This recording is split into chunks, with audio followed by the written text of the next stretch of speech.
It's a year that brings some rare good news in terms of domestic violence. Homicides on the First Coast at an 8-year low. To talk about the trend, changes, and remaining challenges, I'm joined by Gail Patin, CEO of Hubbard House and a domestic violence shelter here in Jacksonville. Good morning. Good morning, Ann.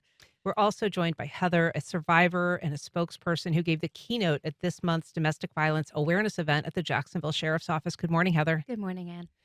I appreciate you being here, Heather, and I know that this had to have been a difficult speech that you gave. It seemed to be really well received. Um, how did you decide that you wanted to do that?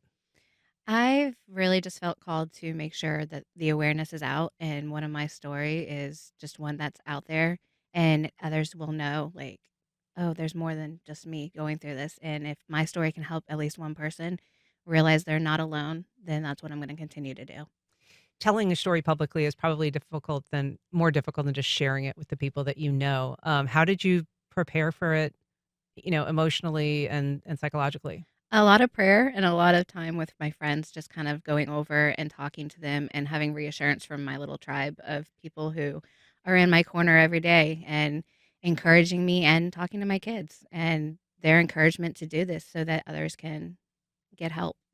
And your kids are a big part of your story. You have two boys. Yes, they're 16 and 15. Yeah, and are you're great champions, but they also witnessed some of this really difficult period in your life as very young children. Yeah, they did. My youngest thankfully doesn't remember a whole lot. Unfortunately, my oldest was old enough to remember some things. um, that we've worked through throughout their life, just so that they never had to remember a lot of that.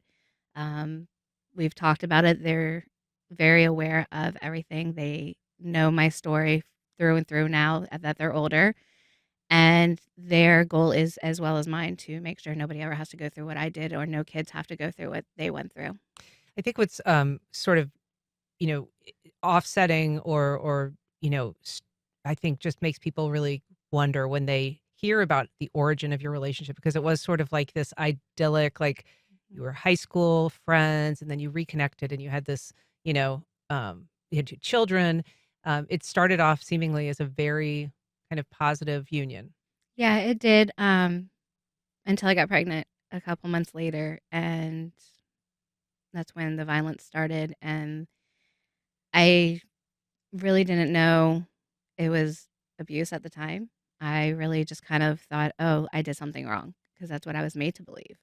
And I stayed in the relationship thinking this would get better if I just was good and I didn't make him mad or didn't say anything off the walls that could upset him. And I tried to get away a couple times and that didn't last and it didn't work out in my favor at that time. And I eventually was able to, for my sake of my kids, finally leave. I was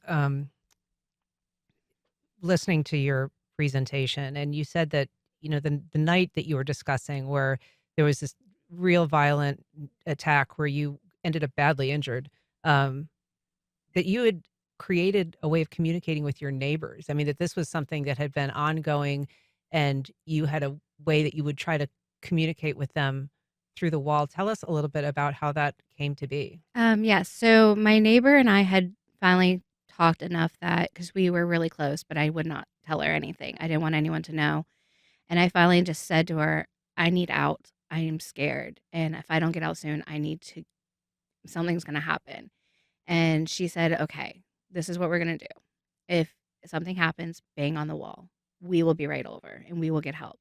I said, okay.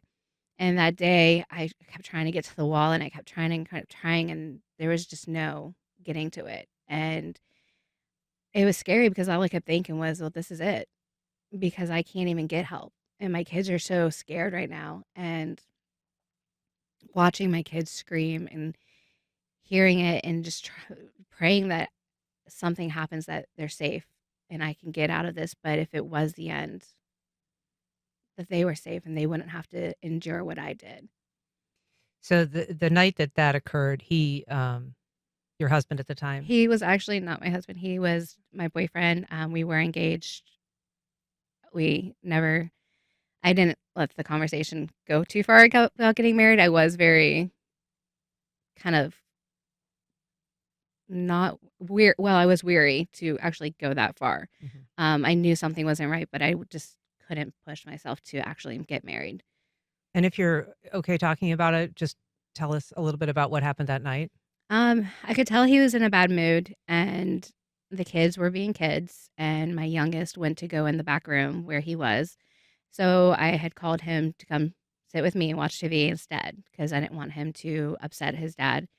And apparently, as soon as he heard that, he came running out of the room, screaming insults, vulgar words. Um, he grabbed me by my throat and was screaming in my face, getting tighter. And at one point, all I could just keep doing was looking at my kids. I wasn't even listening anymore to what he said because I just knew. And we were in the kitchen, and I kept getting pushed back into the counters, and I could feel it on my back. And I just kept reaching, trying to get to the wall just to bang, just so they would hear. And every time I moved my hand to get closer to the wall, he'd pull us further away from the wall. And eventually, I felt a very sharp pain and a pop, and I went to the ground with his hands around my neck, still getting tighter. And finally, when he let me up, I thought my knee broke or my leg. I didn't know what happened. And I just knew I needed medical help. And for over an hour, he refused to get me a phone and continued to scream and say things to the boys like, your mom deserved that. And finally, he threw the phone at me, and I was allowed to get help. But I had stood up and I relocated my knee because it had dislocated. And finally, as the ambulance was there, he was hovering and they were asking what happened. And I changed my story enough that I was hoping somebody would pick up because at first it was I tripped over my son. Then it was I tripped over my son's toy. Then it was I tripped over my other son or the remote. I try to keep changing the story, hoping somebody would catch on that the story was not adding up. Unfortunately, nobody did. I went to the hospital. I was worried because my kids were home with him. And then I came home and I got the "I'm sorry, it'll never happen again," and the tears, and I call them crocodile tears. Gail, it's a difficult story that Heather has. It's not unfamiliar to you in your years at Hubbard House. No, it's not, but it also just shows the courage and the brilliance and the strength, the survivors of domestic violence, what they do to keep themselves and their kids safe. It's really amazing, Heather. You are a strong, courageous woman, and although we hear these stories all the time, and it's horrible that domestic violence exists, the honor of knowing people who have been through this and who have survived and have come forward to share is really amazing because you get to see a level of strength, a level of resiliency that you don't see anywhere else. And so it's always been an honor for me to do this work and to know survivors and to hear their stories of bravery and courage and resiliency. And it keeps us moving forward until there's a day when there are no more victims of domestic violence left. If you're just joining us, we are talking about Domestic Violence Awareness Month. We are talking with the CEO of Hubbard House. We're talking with Heather, who is a survivor. If you want to join the conversation or if you have a comment or question, you can reach out at 904-549-2937. You can also email firstcoastconnect@wjct.org, or you can tag us on social media. Gail, I want to ask you, though, how important is it to have somebody that is willing to be a messenger like Heather? This is an annual event at the sheriff's office where you present the report, which looks at the previous year domestic violence statistics, and you typically do have someone that comes and speaks and shares their own story. It's incredibly important because sometimes when we have reports like this, people just think of these as numbers or statistics. But when we have a live human being coming forward and sharing their story, telling about the reality of domestic violence, it makes it real, it makes it human, and it makes all of us in the community want to do something to respond to help survivors and their children.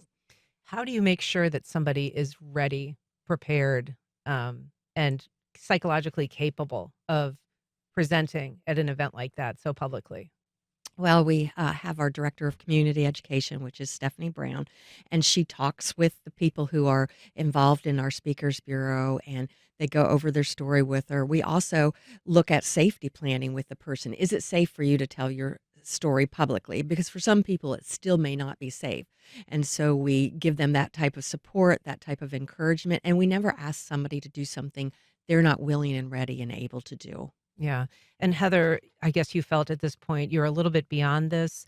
In terms of time frame, it was a decade or so ago. Yeah, it was Well, 12 years. I got to a place where I wasn't trying to be silent anymore. I was done being silenced. I wrote a book about it.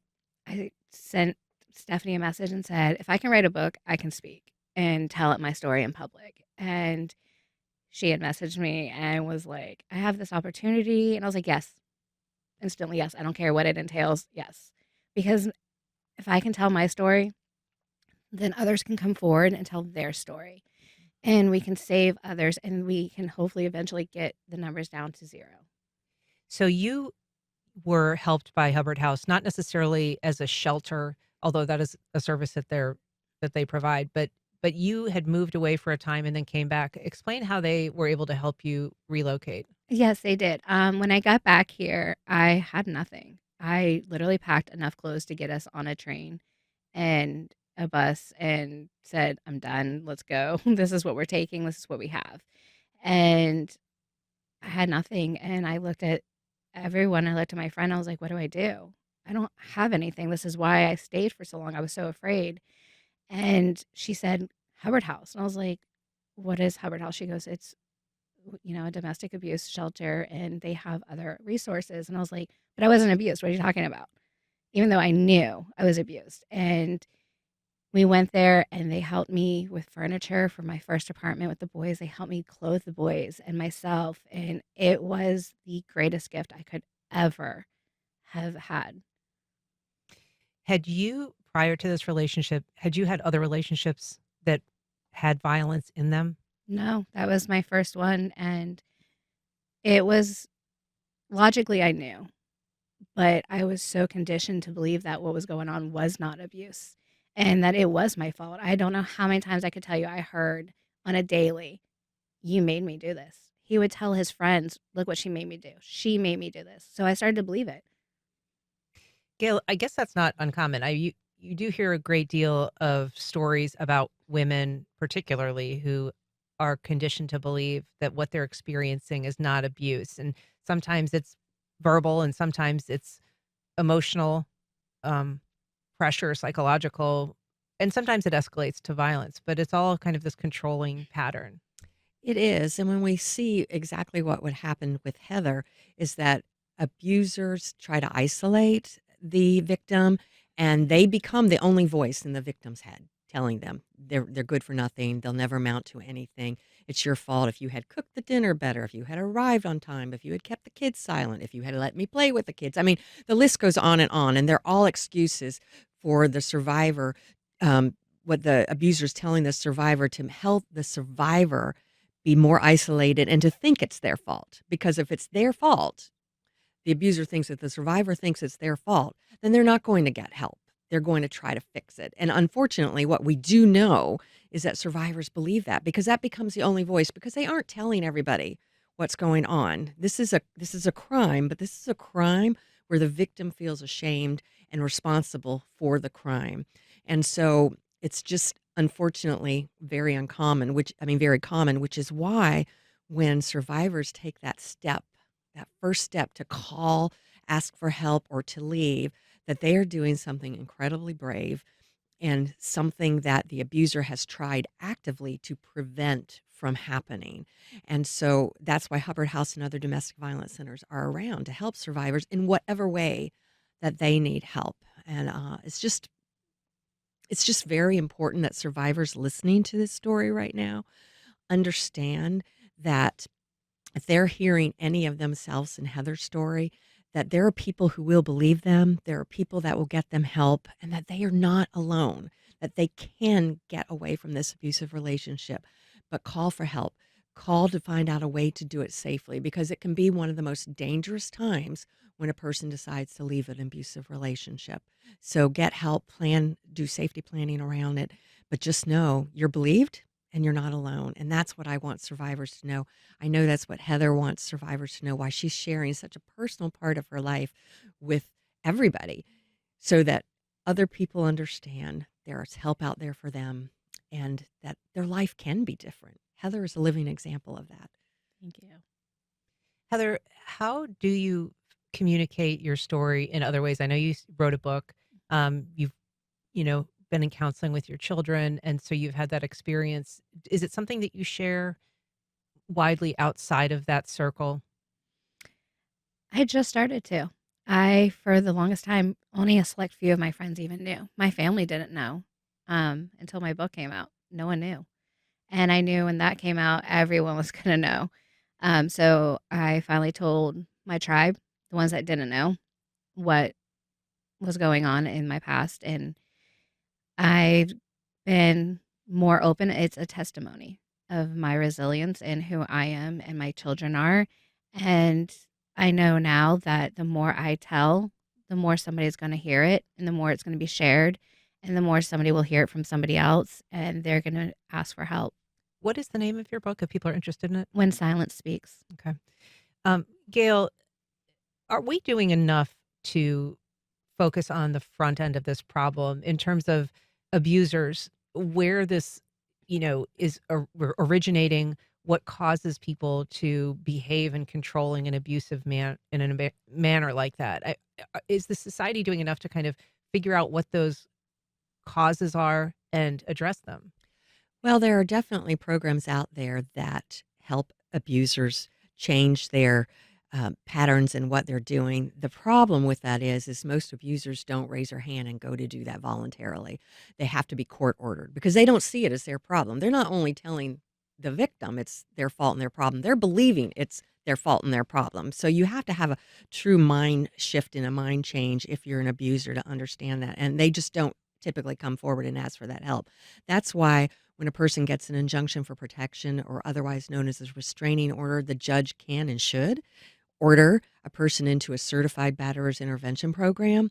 That is why we have a program called our Batterers Accountability Program, which works with the court systems to hold batterers accountable to what the judges have ordered for them. Because, there's a lot going on in the judicial system. There's a lot to keep track of. So having those positions that can help that abuser be held accountable by the system is important. It's also important, and I can't say this enough, oftentimes you'll hear abusers say, yeah, I'll go to counseling, but I'll go to family counseling or I'll go to couples counseling. That is not indicated for abusers, and here's why. For one thing, when you go into marital counseling or couples counseling, there is a thought that this is a couple's problem. This is not a couple's problem. This is one person choosing to break the law and abuse somebody else. The total responsibility for that violence, for that abuse, rests on the shoulder of the abusers. If you go to couples counseling, it gives the impression that it is a couples issue. It is not. And then also, if the victim decides to tell the truth in couples counseling, then they're going to suffer repercussions when they get home. If they aren't telling the truth, what good is the counseling? So we really, as a society, need to understand when we hear about our friends, families, coworkers being abusive to their partners, making jokes about it, telling them, that's not acceptable. Not suggesting going to couples counseling or marital counseling, telling that person they need to get help. That's one way that we as a community can back up what our judicial system already has in play. Heather, I know you said that you really tried to keep this a secret and not share it when it was happening, and even after it had happened, until you wrote your book. Do you feel there were missed opportunities, though, people who perhaps knew what was going on and might have done something more? And if so, what would you have encouraged them to do? Yes, actually there is many missed opportunities. Come to find out after they've read the book, they're like, we knew we needed you to say something. We couldn't step in until we heard you say something. Um, or why didn't you tell me? And it's a hard conversation because it's embarrassing sometimes for us because we get the question all the time, why don't you just leave? because it's not simple as that. It's scary to leave. Sometimes we are so broken down. I know I was, that I didn't know if I could even be a mom on my own. I didn't know who I was. I was just his girlfriend and their mom. And what was I going to do without him? Because I was told I wouldn't survive without him. Nobody would want me. Nobody would help me. Nobody would believe me. And I believed that for the longest time. And even after I was finally free, who would still believe it? Because I stayed. And then I was embarrassed because I stayed. And then I felt guilty for staying. And then it wasn't until I really got into therapy and help that I realized that none of this was my fault. And I wish I would have spoken up sooner. And I was silenced for so long. And now, 12 years later, I refuse to be silenced anymore. Gail, I wonder if you have any suggestions for people who are perhaps witnessing something. I mean, we just saw over the weekend a correctional officer here in Jacksonville got shot and killed after intervening in a domestic dispute, trying to protect a woman who was being, shouted at. I think from our personal experience, we all know somebody who has tried to intervene in an incident. Very often, the victim is also reluctant to accept help for all the reasons that you've already discussed. But what advice do you have for somebody that might be wanting to intervene, but doesn't want to provoke things, make things worse, or even put themselves in danger? Well, part of the thing of intervening is not necessarily always intervening right at the time a situation is going on, but taking that survivor to the side at some point when the abuser's not around and say, hey, I could be off the mark. However, I've noticed XYZ. If you ever need help, I'm here for you. If you ever need to go on the internet and look for resources, you can come to my house to do it, because to do it at their own house could be very risky and dangerous. To do it on their own phone could be very risky and dangerous. So offering those little cues, and to know that if a survivor denies it, says, no, no, no, that's not true, or even if they get mad, it's okay, because you've offered that help, because when they're ready to help, they're going to remember who had the bravery to step up and say, can I help? And know that if that survivor has denied it to you, part of that is a life-saving tactic to that survivor, because they've been told, if you tell anybody, I'll kill you, I'll kill the children, I'll kill your family. And so they're trying to protect all of us sometimes. So don't take it personally if they get upset or they deny it, or, how dare you say that to me? Just say, okay, hey, just want to let you know I'm here to help whenever it's possible. And then I just want to say about this weekend, I mean, the bravery of the JSO officer, even in his off hours, wanting to help a survivor of domestic violence, a trained professional. And we do have a wonderful police force here in Jacksonville who does, as this officer showed us with his life, want to protect survivors. And so calling the police in those really intense situations is the thing to do oftentimes to remain safe. I want to take a couple of calls. We have a call from Charles on the west side. Good morning, Charles. Go ahead. Hi, good morning. Back in the 90s, unfortunately, I got drunk and I hit my wife. And during the court proceedings, I was sent to, back then they called it anger management, for 13 classes.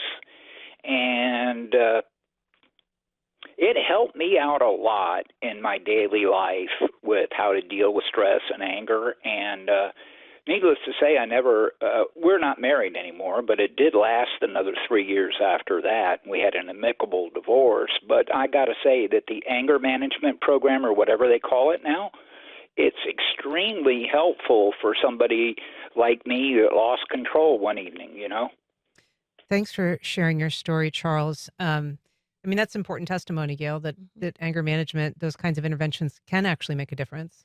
Well, and what we've learned over the years is that anger management is an option, but it's not right now the best option for batterers. That a batterer's intervention program, which is much longer than the 13 weeks that Charles went through, is able to get in there and not only deal with those issues related to reactivity to situations, but also change those things in our mind that the abuser believes makes it okay to abuse somebody in their family. And so, this is a great example of how behavior can change when we hold people accountable and we provide the opportunity for them to attend batterers intervention programs. Wednesday, you have your 30th annual fundraising breakfast. It's the Barbara Ann Campbell Memorial Breakfast. actually named after the sister of former Mayor Jake Godbold, who was murdered by her husband. This is from 7:30 to 9 a.m. at the Prime Osborne. Gail, Patin, thank you for being here. We really appreciate it. Heather, thank you so much for sharing your story. Thank you. Thank you.